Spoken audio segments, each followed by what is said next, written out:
Školský rok 2018-19 je v plnom prúde a dnešným dňom začíname vysielanie našej novej školskej televízie. O čom to bude? Chcem vás informovať o tom, čo sa na našej škole deje a prinášať vám správy o rôznych akciách a podporovať nadaných študentov, ktorí úspešne reprezentujú našu školu. Tento školský rok navštevuje našu školu 621 študentov, z toho do prvého ročníka nastúpilo 151 prvákov, ktorí sú momentálne prerozdelení do 8 odborov. Moje meno je Kristián Čatôš a v tomto prvom vysielaní sa spoločne pozrieme na to, čo sa udialo v prvých mesiacoch tohto školského roka.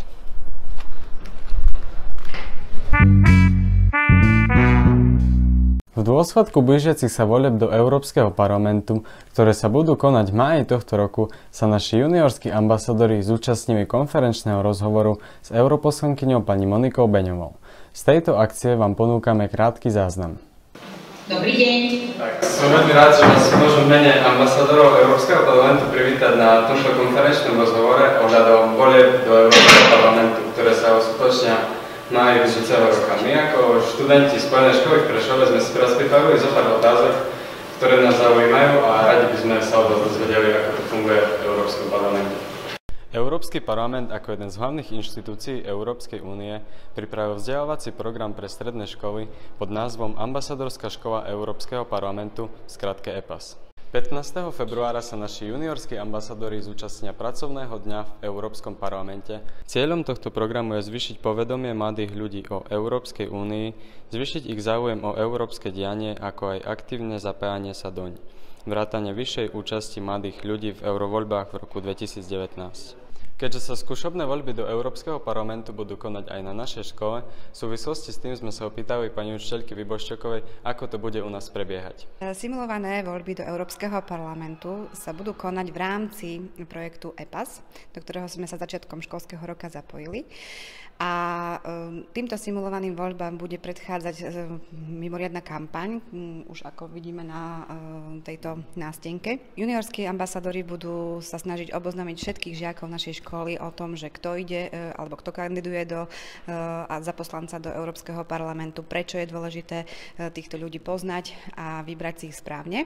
Čiže toto bude prvý krok, ktorý nás čaká najbližšie a následne koncom apríla bude jeden deň vyhradený pre simuláciu volieb na tejto škole. Čiže momentálne sme v štádiu prípravy, ešte nevieme presne úplne, ako to bude vyzerať, ale viac menej tešíme sa na to. Študenti z našej školy prišli s nápadom chrániť ohrozené druhy sovy. Nový domov im postavili priamo v školskej záhrade a prístrežky na prezimovanie zhotovili pre zákonom chránené sovy myšiarky ušaté. S nápadom prišli grafici z 3. ročníka, ktorí realizáciu a výstavbu projektu navrhli sami. Vďaka projektu Tatranskí rytieri získali financie a dobrovoľnícku pomoc pre realizáciu tohto projektu. Spoločne sme vypracovali štruktúru projektu, finančný plán a prihlásili sme sa do tejto súťaže, kde sme uspeli a spolu s dobrovoľníkmi z Tatry Mountain Resort sme vykonali jeden spoločný deň, počas ktorého sme realizovali projekt, stavbu búdok, výstavbu informačných tabulí. Žiaci osadili 6 búdok po konzultácii s ornitológmi, ktorí im poradili, v akej výške majú byť búdky osadené, tak aby to bolo pre sovy ideálne. Sovy kútik bol jeden z víťazných projektov v celoslovenskej súťaži Tatranskí rytieri. Po vyhodnotení získal 3. miesto. Myšiarky ušaté sú na Slovensku najrozšírenejším druhom sovy. Očakávame, že k nám zavítajú už v tomto zimnom období. Tak ako každý rok, ani tento rok na nás nezabudol Mikuláš, ktorý so svojimi pomocníkmi prišiel na našu školu. V každej triede rozdával sladkosti a v zborovni potešil krátkym programom vedenie školy a pedagógov.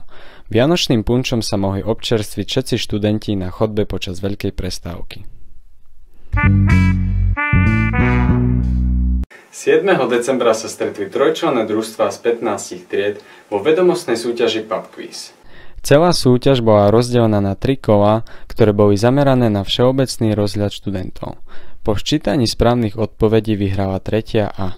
Na druhom mieste skončila 2. B a na 3. mieste skončila 3. E. Tieto týmy boli odmenené vecnými cenami. V Učebný číslo V3 sa na sklonku roku 2018 konal už 5. ročník turnaja CS 1.6 a opäť sa súťažilo v trojčlenných družstvách z 12 tímov. Náhodný žreb určil základnú tabuľku, cez ktorú sa družstva prebíjali do štvrťfinále, semifinále a nakoniec do finále. Tam sa stretol tým 3. B a 3. E. Víťazstvo si napokon vystrieľal tým 3. E. Tretia priečka patrila 1. E. Výhercov čakala sladká odmena. Tento rok sa znova uskutočnil aj vianočný fotbalový turnaj, ktorého organizátormi boli pán učiteľ Sobko a pán učiteľ Matús. Turnaje sa zúčastnilo 15 tried a víťazstvo si napokon vybojovala 3. A. Pána Sobka sme sa opýtali, ako hodnotí tohtoročný turnaj. Pán Sobko, ako hodnotíte tohtoročný turnaj? Tak dá sa povedať, že z klasického malého turnaja sa stáva taká masová akcia. Dá sa povedať, že je zapojená celá škola do tohto turnaja. Pán Matús, hlavný organizátor turnaja, má už v ďalších ročníkoch bude mať veľké problémy, aby to zvládol tento nápor. Lebo ako vravím, je zapojená celá škola, je to čoraz populárnejší turnaj a čoraz viacej žiakov to chce hrať. Čiže veľmi pozitívne hodnotím. Vravím, pre mňa je dôležité, že čo najviac žiakov sa zapája do športovej akcie a táto akcia vlastne spĺňa. A myslíte si, že v tejto tradícii budete pokračovať aj na budúci rok? No určite, lebo keď sa pozrieme spätne na tú akciu, tak na našej škole väčšia športová akcia ešte asi nebola. Vravím, celá škola sa do toho zapojila, neviem teraz tak narýchlo povedať, či bola niektorá trieda, ktorá nehrala tento turnaj. Tak vám ďakujem za rozhovor. Nech sa páči. Mobilfest je medzinárodný festival videofilmov natočených mobilným telefónom. Jeho poslaním je rozvíjať kreatívne možnosti, ktoré ponúka svet mobilnej komunikácie. Tejto súťaže sa zúčastnila aj Michala Olšavská zo 4. F a obsadila krásne 3. miesto na celoslovenskej súťaži krátkych filmov v kategórii dospelých. Odovzdávanie cien prebehlo v Košiciach s ambasadorom súťaže Marianom Čekovským. Soňa Kovalčíková z 1. A nás úspešne reprezentovala v oblastnom aj krajskom kole žiakov stredných škôl v bowlingu, kde si suverénne vybojovala 1. miesto a postúpila tak na celoslovenské kolo, v ktorom jej budeme držať prsty. Jozef Huňady zo 4. D získal prvenstvo v celoslovenskom finále súťaže silnej ruky stredoškolákov a stal sa majstrom Slovenska nad 80 kg a taktiež absolútnym majstrom Slovenska. Jozef, gratulujeme. Premiérovo vám ďakujem za pozornosť a teším sa na vás pri ďalšom vydaní aktuálít z našej školy. Dovidenia.